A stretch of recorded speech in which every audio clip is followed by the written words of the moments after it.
Hello everybody, Septic Rebel here, and today we're going to read Inkheart.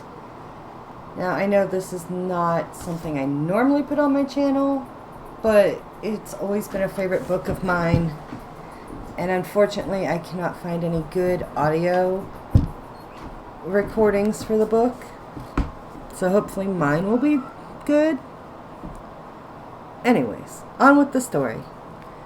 For Anna, who even put the Lord of the Rings aside for a while to read this book. Could anyone ask more of a daughter? And for Eleanor, who lent me her name, although I didn't use it for an elf queen. If you're a dreamer, come in. If you're a dreamer, a wisher, a liar, a hoper, a prayer, a magic bean buyer. If you're a pretender, come sit by my fire. For we have some flax golden tales to spin. Come in, come in. Shel Silverstein. Chapter 1, A Stranger in the Night. The moon shone in the rocking horse's eye, and in the mouse's eye too, when Tully fetched it out from under his pillow to see. The clock went tick-tock, and in the stillness he thought he heard little bare feet running across the floor, then laughter and whispering, and a sound like the pages of a big book being turned over. L.M. Boston, The Children of Green Know. Rain fell that night, a fine whispering rain. Many years later Maggie had only to close her eyes and she could still hear it, like tiny fingers tapping on the window pane. A dog barked somewhere in the darkness, and however often she tossed and turned, Maggie couldn't get to sleep. The book she had been reading was under her pillow, pressing its cover against her ear, as if to lure her back into its printed pages. I'm sure it must be very comfortable, sleeping with a hard, rectangular thing like that under your head. Her father had teased the first time he found a book under her pillow. Go on, admit it. The book whispers its story to you at night. Sometimes, yes, Maggie had said, but it only works for children. Which made Mo tweak her nose. Mo. Maggie had never called her father anything else. That night, when so much began and so many things changed forever, Maggie had one of her favorite books under her pillow, and since the rain wouldn't let her sleep, she sat up, rubbed the drowsiness from her eyes, and took it out. Its pages rustled promisingly when she opened it. Maggie thought this first whisper sounded a little different from one book to another, depending on whether or not she already knew the story it was going to tell her, but she needed light. She had a box of matches hidden in the drawer of her bedside table. Mo had forbidden her to light candles at night. He didn't like fire. Fire devours books, he always said. But she was 12 years old. She surely could be trusted to keep an eye on a couple of candle flames. Maggie loved to read by candlelight. She had 5 candlesticks on the windowsill, and she was just holding the lighted match to one of the black wicks when she heard footsteps outside. She blew out the match in alarm. Oh, how well she remembered it, even many years later, and knelt to look out of the window, which was wet with rain, and then she saw him. The rain cast a kind of pallor on the darkness, and the stranger was little more than a shadow. Only his face gleamed white as he looked up at Maggie. His hair clung to his wet forehead, the rain falling on him as he ignored it. He stood there motionless, arms crossed over his chest, as if that might at least warm him a little, and he kept staring at the house. I must go and wake Mo, thought Maggie, but she stayed put, her heart thudding, and went on gazing out into the night, as if the stranger's stillness had infected her. Suddenly he turned his head, and Maggie felt as if he were looking straight into her eyes. She shot off the bed so fast the open book fell to the floor, and she ran barefoot out into the dark corridor. This was the end of May, but it was chilly in the old house. There was still a light on in Mo's room. He often stayed up reading late into the night. Maggie had inherited her love of books from her father. When she took refuge from a bad dream with him, nothing could lull her to sleep better than Mo's calm breathing beside her and the sound of the pages turning. Nothing chased nightmares away faster than the rustle of printed paper. But the figure outside the house was no dream. The book Mo was reading that night was bound in pale blue linen. Later, Maggie remembered that, too. What unimportant little details stick in the memory. Mo, there's someone out in the yard. Her father raised his head and looked at her with the usual absent expression he wore when she interrupted his reading. It always took him a few moments to find his way out of that other world, the labyrinth of printed letters. Someone out in the yard? Are you sure? Yes, he's staring at our house. Mo put down his book. So what were you reading before you went to sleep? Dr. Jekyll and Mr. Hyde? Maggie frowned. Please, Mo, come and look. He didn't believe her, but he went anyway. Maggie tugged him along the corridor so impatiently that he stubbed his toe on a pile of books, which was hardly surprising. Stacks of books were piled high all over the house, not just arranged in neat rows on bookshelves, the way other people kept them. Oh no! The books in Mo and Maggie's house were stacked under tables, on chairs, in the corners of the rooms.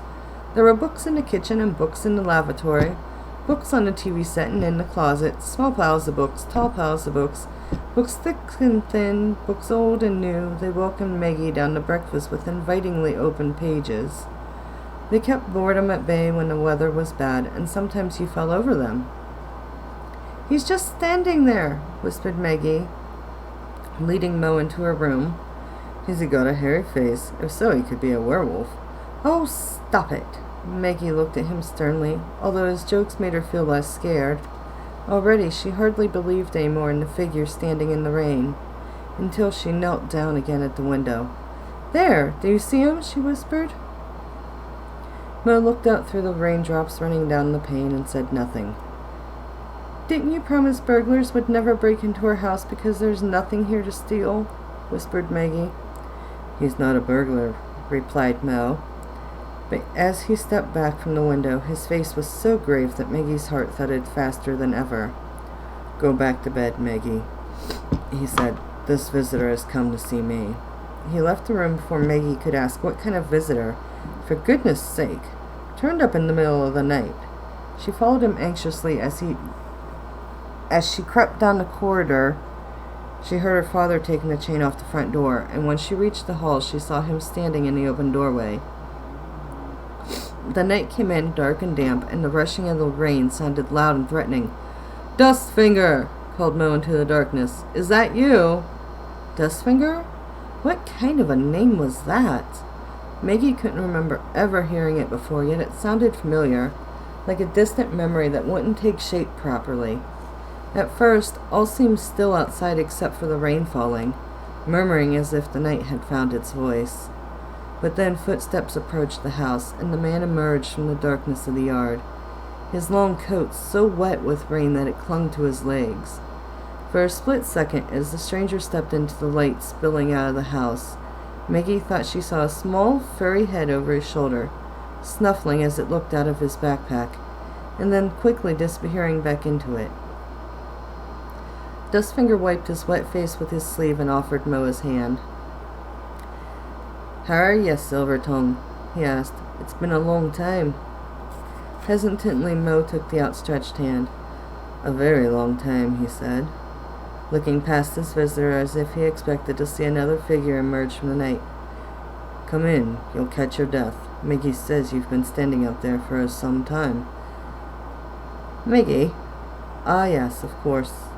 Dustfinger let Mo lead him into the house. He scrutinized Maggie so thoroughly she felt quite embarrassed and didn't know where to look. In the end, she just stared back.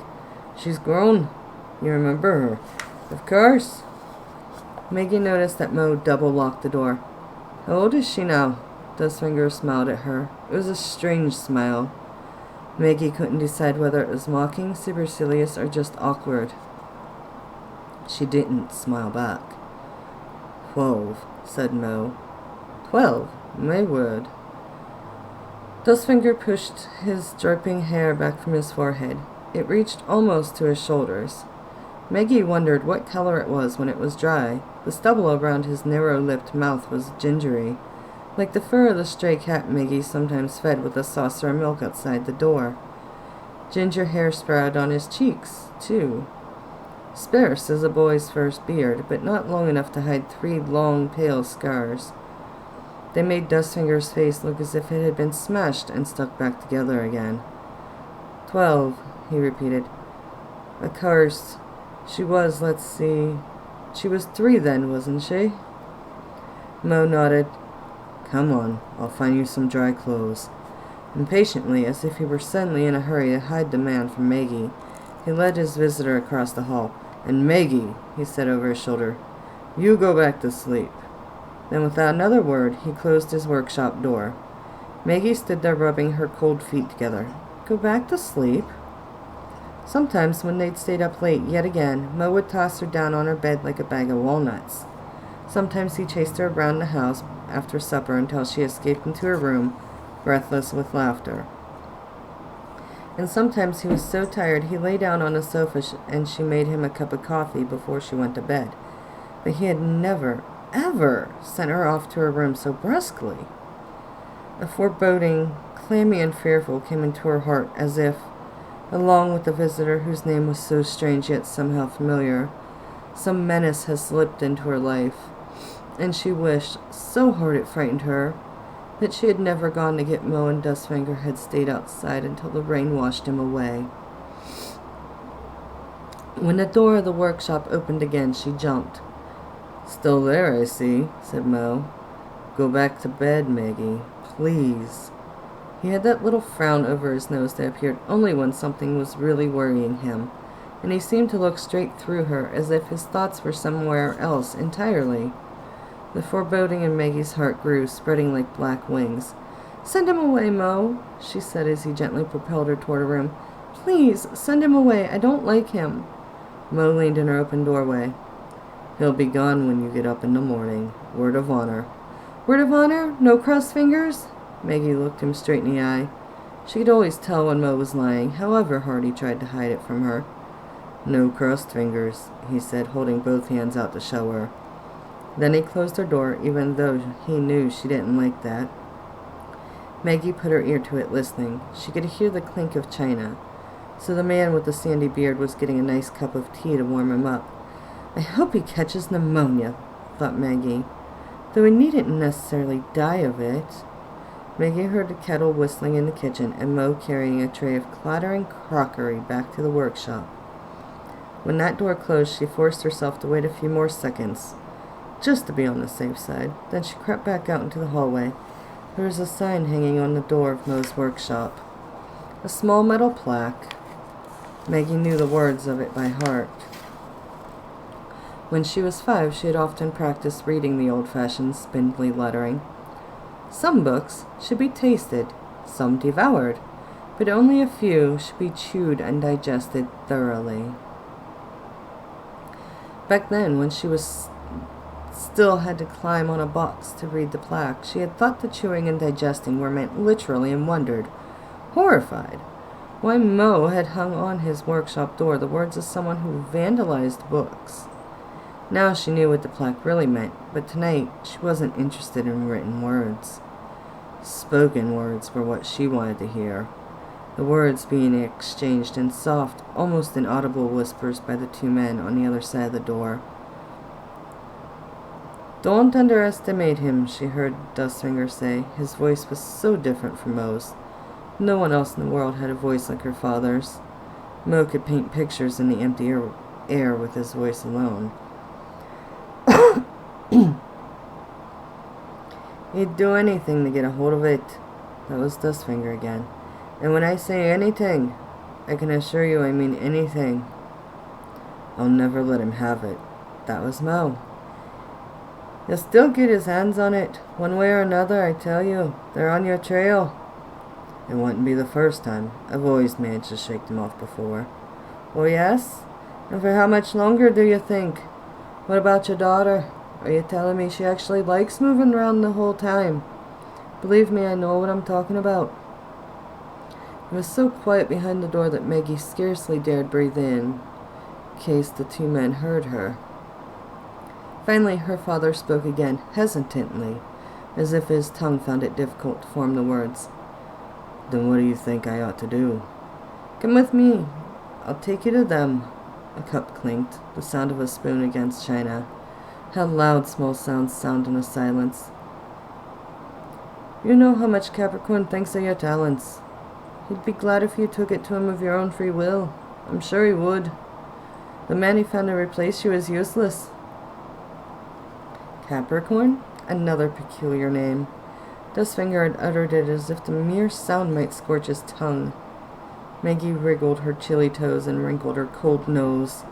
She didn't understand much of what the two men were saying, but she tried to memorize every single word of it. It was quiet again in the workshop. "Oh, I don't know," said Mo at last. He sounded so weary it tore at Maggie's heart. "I'll have to think about it. When do you think his men will be here?" "Soon!" The word dropped like a stone into the silence. "Soon," repeated Mel. "Very well. I'll have made up my mind by tomorrow. Do you have somewhere to sleep?" "Oh, I can always find a place," replied Dustfinger. "I'm managing quite well these days, although it's still all much too fast for me." His laugh was not a happy one. "But I'd like to know what you decide. May I come back tomorrow, about midday?" "Yes, of course. I'll be picking Maggie up from school at 1:30. Come after that." Maggie heard a chair being pushed back and scurried back to her room. When the door of the workshop opened, she was just closing her bedroom door behind her. Pulling the covers up to her chin, she lay there listening as her father said goodbye to Dustfinger. "And thank you for the warning anyway," she heard him as Dustfinger's footsteps moved away, slowly and uncertainly, as if he were reluctant to leave, as if he hadn't said everything he'd wanted to say. But at last he was gone, and only the rain kept drumming its wet fingers on Maggie's window. When Mo opened the door of her room, she quickly closed her eyes and tried to breathe as slowly as you do in a deep, innocent sleep. But Mo wasn't stupid. In fact, he was sometimes terribly clever. "Maggie, put one of your feet out of bed," he told her. Reluctantly, she stuck her toes out from under the blanket and laid them in Mo's warm hand. They were still cold. "I knew it," he said. "You've been spying. Can't you do as I tell you, just for once?" Sighing, he tucked her foot back underneath the nice warm blankets. Then he sat down on her bed, passed his hands over his tired face, and looked out of the window. His hair was as dark as moleskin. Maggie had fair hair like her mother, whom she knew only from a few faded photographs. "You should be glad you look more like her than me," Mel always said. "My head wouldn't look good at all on a girl's neck." But Maggie wished she did look more like him. There wasn't a face in the world she loved more. "I didn't hear what you were saying anyway," she murmured. "Good." Mo stared out of the window as if Dustfinger were still standing in the yard. Then he rose and went to the door. "Try to get some sleep," he said. But Maggie didn't want to sleep. "Dustfinger? What sort of name is that?" she asked. "And why does he call you Silvertongue?" Mo did not reply. "And this person who's looking for you, I heard what Dustfinger called him. Capricorn. Who is he?" "No one you want to meet." Her father didn't turn around. "I thought you didn't hear anything. Good night, Maggie." This time he left her door open. The light from the hallway fell on her bed, mingling with the darkness of the night that seeped in through the window. And Maggie lay there waiting for the dark to disappear and take her fear of some evil menace away with it. Only later did she understand that the evil had not appeared for the first time that night. It had just slunk back in again. Alright, that's end of chapter 1. I hope you enjoyed. Please let me know what you think. Have a great day.